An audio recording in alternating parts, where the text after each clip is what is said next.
In this problem, we are asked to find the total force or the total impulse delivered to a wire that's used to discharge a parallel plate capacitor in the presence of a magnetic field. This is again to compare with the previous problem. And so to do this again, what we're going to do is we're going to calculate the magnetic force on the wire. Magnetic force on the wire for us this time is going to be the I L cross B in this case. The L for us is going to be in the minus z hat direction, and the length is going to be delta z. So the magnetic force is going to be I delta z B, and the minus z cross I gives us in the minus y hat direction. So now what we need to do is we need to figure out the I for this system.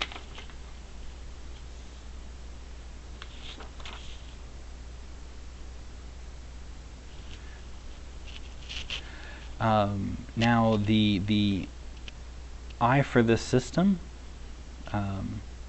is not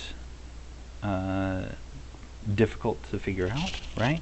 Because this is a capacitor problem, and the way we do that is we use the following.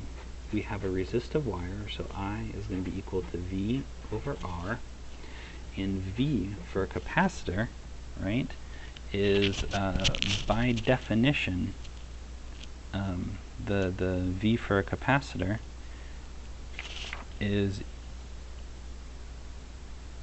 Q times or Q divided by C, right? The charge is Q times C.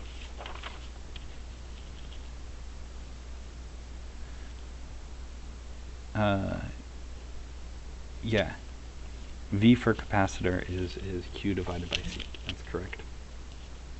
And so we write that down. I is equal to 1 over RC times Q.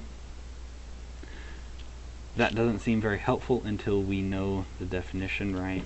That I itself is the total time derivative of Q.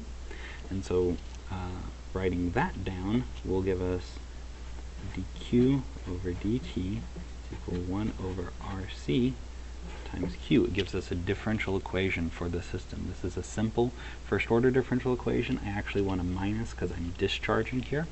So this is a simple first order differential equation, and so this says that Q is going to be some Q naught, so some initial charge that's on there, an exponential, and minus T over RC, where RC is our characteristic discharge time. So this is just the solution to a differential equation. This is a very simple linear first order differential equation with a constant coefficient that has an exponential as the solution, and that's what you get. So that's our Q. The time derivative of that gives us I, right? So I is going to be Q naught over RC times exponential of minus T over RC. So we go and we plug that in. So F mag is going to be equal to Q naught over the resistance of the wire divided by the capacitance of the capacitor times delta Z times B.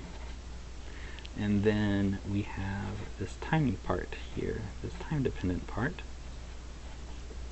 all in the minus y hat direction. To find the total impulse, right?